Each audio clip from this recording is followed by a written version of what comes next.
Today I'm going to show you how to use Photoshop to 3D print and export in three different types of files. So a Collada DAE file, an export to an STL file, and to a PDF file. So as you see here, I have just a extrusion of my name, and if you have any questions about how to make an extrusion, you can look at my previous videos. And so all I've done is just done a simple name just so that it's easier so that you can see how I'm exporting and getting everything done. So I'm going to start off. I'm in my 3D workspace like I always should be when I'm working with a 3D model. And so I'm going to go down to 3D and I'm going to unify my scene for 3D printing.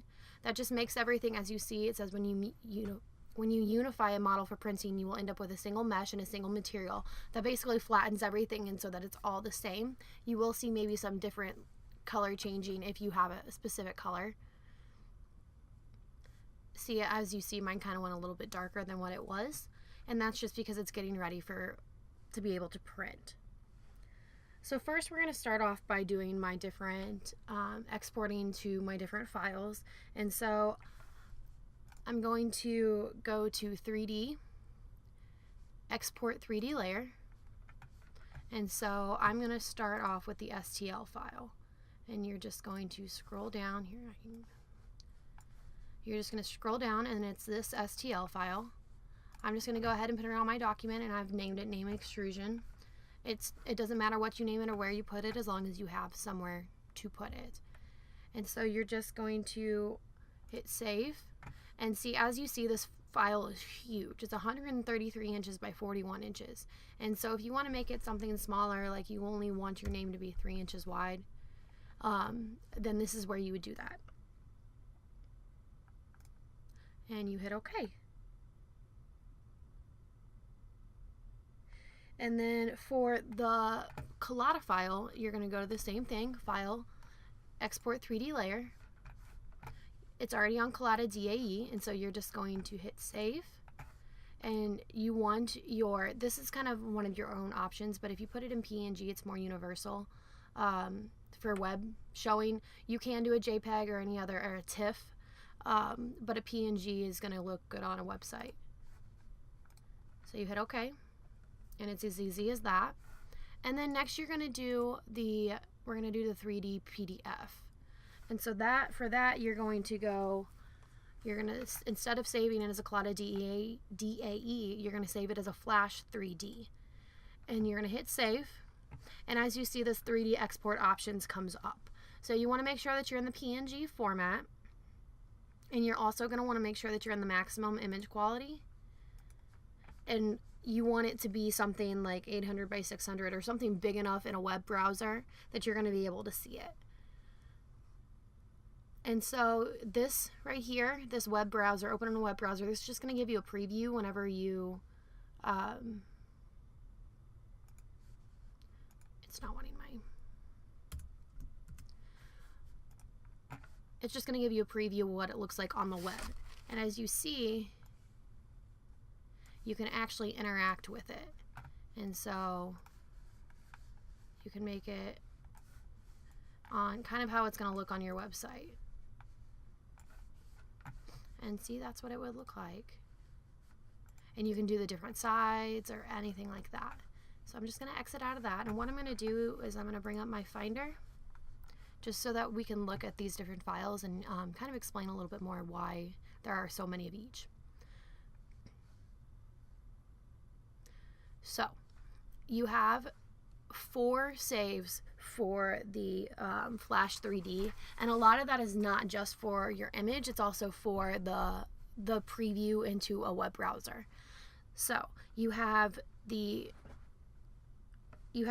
Flash 3D viewer, or the FL3 save, which is more of the interactive face for when you have it in the website, as well as the Java folder. The Java folder is going to be another way for the interactiveness in your preview.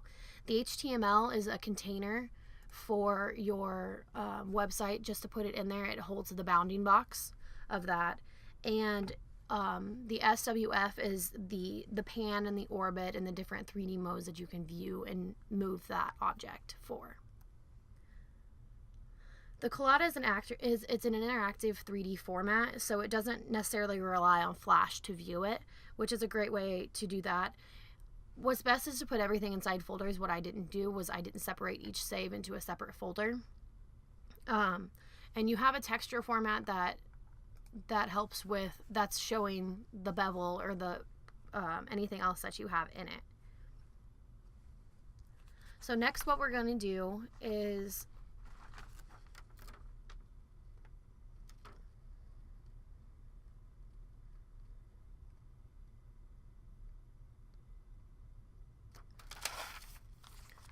next what I'm going to do is I'm going to show you how to get ready for printing. And so what you can do is go to edit, and then you're going to go to preferences, which is going to be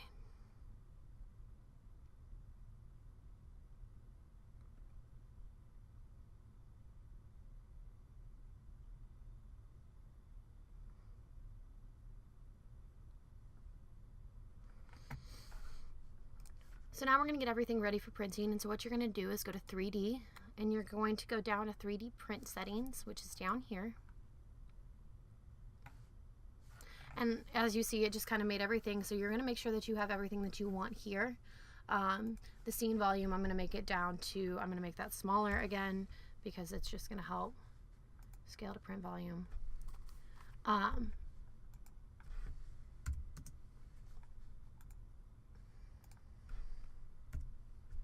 And it just makes everything smaller there. And when you get done, you're gonna hit this lower left icon. It kind of looks, if you see, it says start print, and it kind of looks like what a 3D printer is gonna do. It's gonna be putting down the material on a base like that. And as you see, it did say start print. So whenever you have everything that you want here, you're gonna hit the start print button. And it's repairing everything. It's making sure that everything's perfect for your printing. And so if you had, say, like this really narrow area between the A and the I, it actually, and it's going to preview and show me, if it needed to be bigger, it would actually, too far. See here, here's actually a really good. The very end of the N it was a little bit thinner before, and so now what it's done is it made it thicker so that it'll survive printing. Otherwise, it would necessarily not hold up. It would break in between that part, and it wouldn't look as uniform as what you had wanted it to. And so if you are connected to a 3D printer, you would hit print right here. Otherwise, you would hit export, and you can export it into different kinds of programs that make it easier for you to.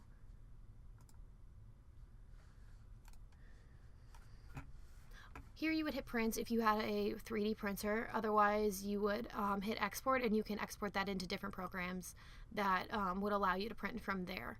And what we have it right now is we're exporting it to an STL, which we have already done actually. And so you can open up that STL into different types of programs to help you with manipulation and getting everything else ready.